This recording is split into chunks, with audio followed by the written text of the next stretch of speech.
This is Georgetown, the podcast. Georgetown County and the city. Georgetown is growing, changing, expanding, and blossoming. The Hammock Coast of South Carolina. It's a renaissance. This is Georgetown, the podcast. Here's your host, Scott Richards. Welcome to Georgetown, the podcast. This is our podcast. It's all about Georgetown, Georgetown people, Georgetown things, and in many ways it is the renaissance of what's happening in Georgetown, the city and the county and the area. And today I am happy to tell you we've got Tim Heustess. And Tim, you were the first resident of a place in Georgetown, and honestly, I'm not all that familiar with it, Craven's Grant. So Tim, first of all, welcome, and thanks for doing this. Oh, great. Thank you. Thank you for having me. I'm excited to be here. So let's start with tell me a little bit about your background. You are from, and you moved here, and give us the whole story, although I can predict pretty much you're from somewhere else and love it here and moved here. That's right. Well, I'm a lifelong South Carolina resident. And there you go. Our family history goes back to the early 1700s up around Marlboro and Dillon County. So that's way back. You probably don't want to know that much history, but my wife and I lived in Florence in the 80s. We met in college. We lived there, raised a family there. And we had a beach house in Garden City Beach for 26 years, the shared family beach house. But we always went through Georgetown to get to the beach. And so it became a very familiar place to us at that time. But we sold that beach house around 2013, 2014, somewhere around then, and built a house in Georgetown. And it was kind of a second home. We would go back and forth Florence. It was a place where we enjoy visiting, and then we made it our permanent home in 2020. We sold Florence and we retired officially last year, but this is where we live and we love being here. Let's make sure we know, what did you retire from? So I worked at ACS Technologies, a church management software company that's headquartered in Florence, South Carolina, and served 25,000 churches across the United States. Oh, wow. Yes. Very large company. It was a wonderful place. I had a wonderful time being there and some wonderful people there. So let's talk a little bit about when you moved to Georgetown and you decided why Craven's Grant. So it's there was nothing there at the time. There was nothing there. It was a developed neighborhood with all the utilities and the infrastructure. There was fiber optic cable already in. The streets are paved. There's a clubhouse with a huge pool. Just everything was there, but no houses. And we drove through. The gate was open. We drove through and looked around, started digging through some tax records. Who owns this property here? We were just excited because we were wanting to do something different than what we had at Garden City Beach. And next thing you know, we found a gentleman named Kimbo Callahan in King Street, and he was one of the primary developers of this whole property. And he's a wonderful person. Anyway, we built a little relationship there. And next thing you know, he said, "Hey, we'll help you get a lot here if you build a house." So we did that in 2015. And how many houses, how many residents now? Well, we have one neighbor right now, a wonderful couple from Virginia who has some South Carolina roots as well. And they probably moved, they've been in their home maybe 2 years. There's another house that's kind of empty that's for sale right now, but we have about 10 houses going up right now. I was looking out the window this morning and they're just as busy as anything and all that heat this morning. But so it's about to have a big turn forward. That's much of Georgetown. Tim, tell me about the location. Where exactly is Craven's Grant? So if I look right over here, I have about a 180-degree view of Winyah Bay. Oh, and very nice. I can see the two bridges that where all the rivers feed through from on the left side. But we're in the city limits. So if you're going, say, north to south, say through Georgetown, you pass by the former steel mill and paper mill. Right. You cross over the Sandpit River. It's a huge bridge. Yes. Bottom of that bridge is a stoplight, and you turn left, and the neighborhood's straight over. So in other words, you're really close to everything. Yes, I can see downtown from my window. Are you a boater? I am a boater. And so you're in the right place. I helped a friend move a sailboat yesterday from one marina to another marina, and took us about an hour on the water. And it was just so calm and peaceful yesterday. I'm thinking, why are not more people out here? But it was okay. It was wonderful out there. Discover the beauty and tranquility of Georgetown that began in 1729, where charm meets the water's edge along Front Street, and Southern hospitality is the way of life. Beginning centuries ago when travelers were greeted with smiles as they passed old storefronts, this Georgetown waterfront has been a treasure. It invites you to slow down, stroll the boardwalk, and savor numerous local flavors from the many eateries along Front Street. Come see why historic Georgetown is more than a destination. It's a warm Southern welcome you will want to call home. Speaking of home, Christy Whitlock is a lifelong resident of the Hammock Coast. Christy knows every hidden gem and would be delighted to help you find the perfect place to call home along the pristine coastline. Contact Christy Whitlock now and discover for yourself the beauty and tranquility of Georgetown. You're watching or listening to Georgetown, the podcast. Tim, talk a little bit about the family history. How long, I think you mentioned, but Georgetown has been part of your family vacation area for a long time? Yeah, it was more of a stopping point. So Friday evenings we'd get off work, and we were escaping to Garden City Beach at that time. Initially. Oh, I got you. But we came through Georgetown because we usually have my daughter and usually a friend of hers, and it's just a good stopping point. Everybody's getting a little restless, and we'd have dinner. Friday night was dinner in Georgetown, and I look back at that time, and this would have been mostly in the 90s. Okay, so I'm gonna stop you there, but I want to know, where did you go for dinner? The River Room was probably where we ended up more often. There was a place called the Orange Blossom Cafe that has long been closed. Yeah, don't remember that one. But there were very few choices. Right. Rice Paddy was a really nice place. It's now Rolling Local, which is a very good place as well. But the options are very few. Today, if we flash forward, whole different ball game now. There's a lot of options. Isn't it amazing what's happening? It really is. It really is. Could you have foreseen this? I mean, did you see this coming, or is it a little bit of a surprise? I'm mixed on that sometimes. I'd like to think I saw a little bit coming over. We wouldn't build a house here. It's an investment. Home's a investment. It's a lot of money when you build a home, and we didn't want to lose money on a home, of course. It's been slow, but that was okay with us. Yeah.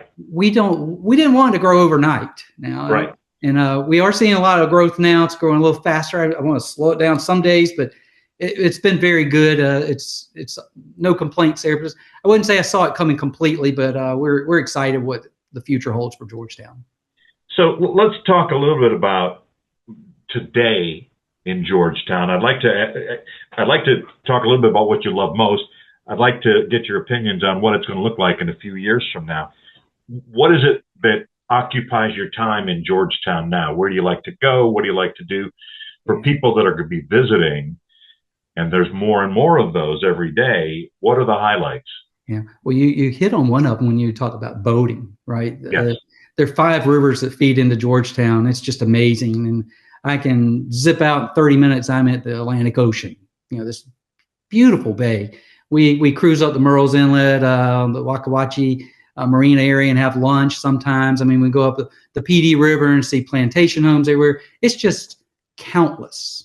We can even go south, we took a day trip to Charleston one time on a boat. So there's so many things. So being on the water is just tremendous, but the views are incredible around Georgetown if you like water.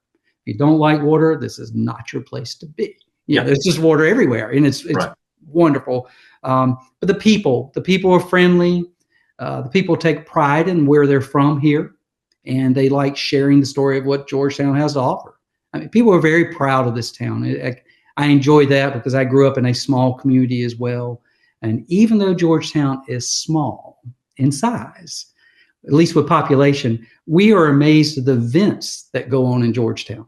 Right. There's the wooden boat show is just tremendous. If you've ever been to that, I have. It's amazing. It's terrific. Yes. But there's so many more. There's food and wine events. There's music in the park. There are free museums. There's so many things to do. And I'd say the final thing I really love about it is that history that we have here. It dates back to the 1500s with a Spanish settlement. I think people underappreciate or maybe undervalue that, because you're talking about a time period where many of the areas where we're from, they didn't exist. No. But Georgetown was here. And really it's got a lot to do with the history of the state, the history of the nation. Well, there's so much to see. Unknown history too. Two examples would be Lafayette. People have heard Lafayette's name from France back in the Revolutionary War. He sailed right by where my house is. Yeah. This is where he landed in America. He was lost, but he landed here. But that's all right. There was a place to stop. That's right. And then the second thing is when I look out every evening, I see a light over across the water. There's a place called Hobcob Barony, which is a wonderful place to visit. Of course.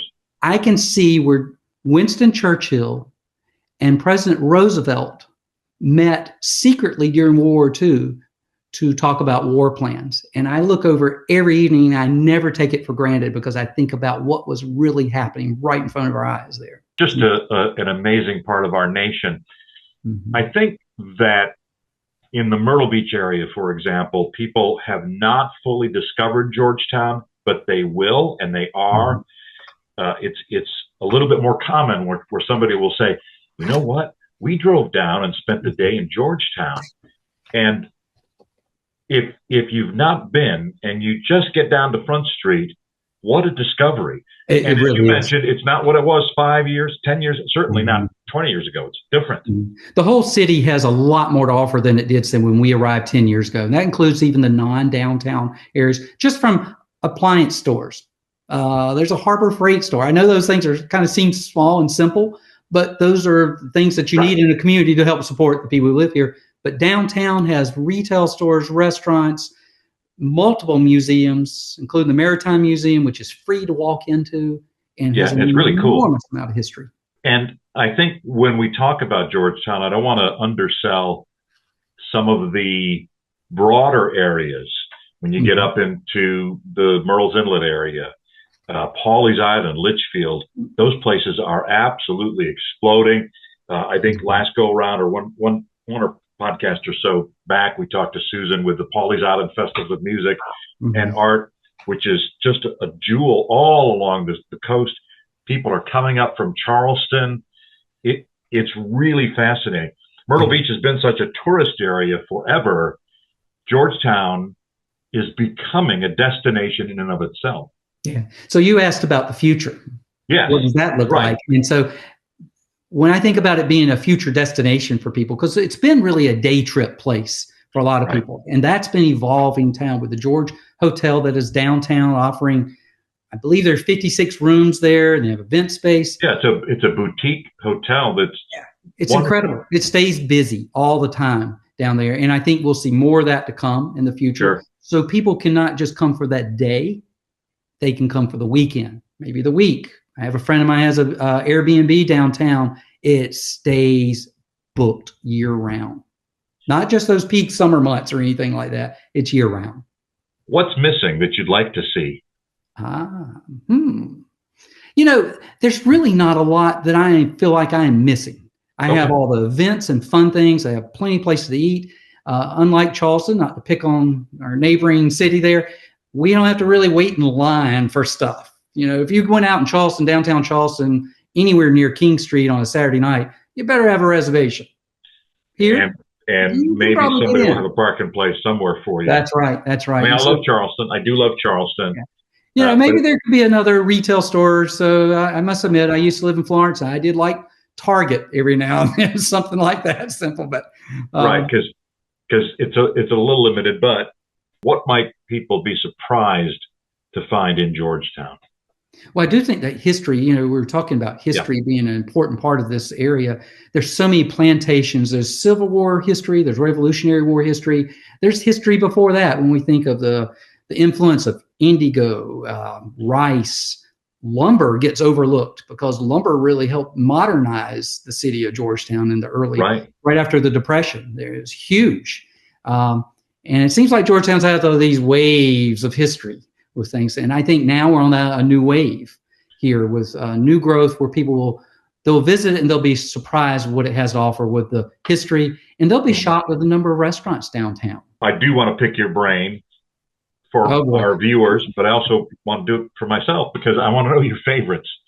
The restaurants that you really, we're enjoying restaurants. So it depends on the mood, right? I understand that. Yeah. There's a gentleman, Greg Metcalf, who is a wonderful man who's got 2 restaurants downtown in Georgetown. One's Soko Grill and then Crust and Craft, which is kind of a wood-fired pizza place. I'm making notes.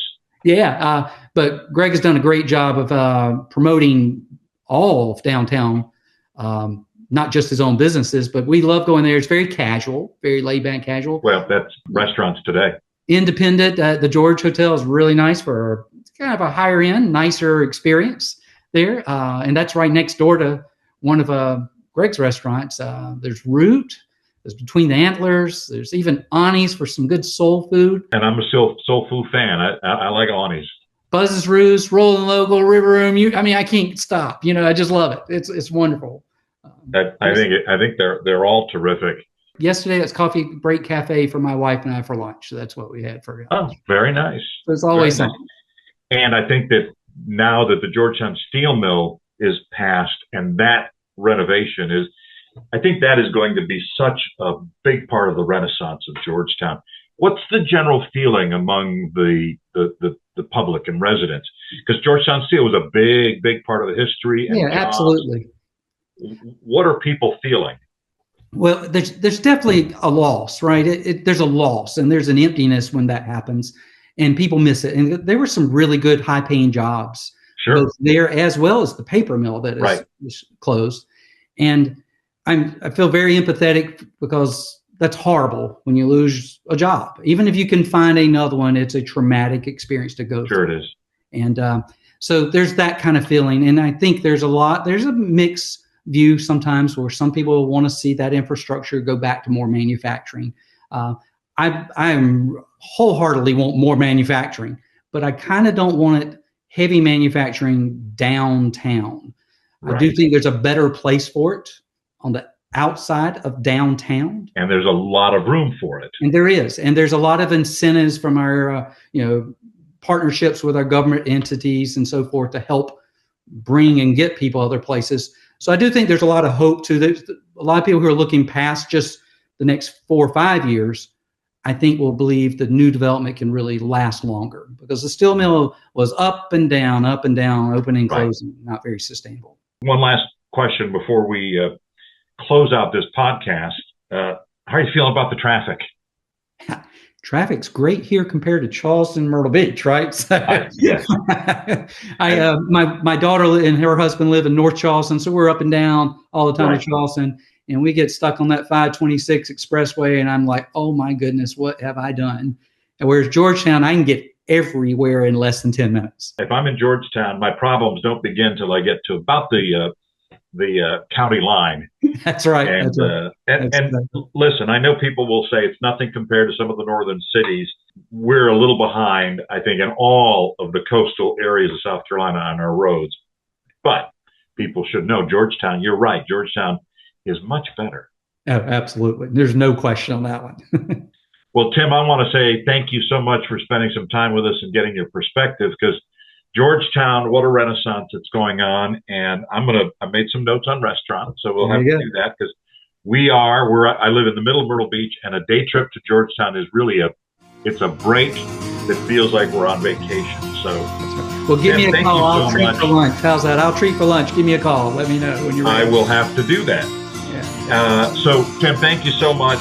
And for everyone listening and watching, Georgetown, the podcast. Thank you for watching or listening to Georgetown, the podcast. Learn more about the Hammock Coast and Georgetown. Read Georgetown Magazine in print, pick one up around Georgetown and along the Carolina coast. Or digitally, visit readgeorgetownmag.com.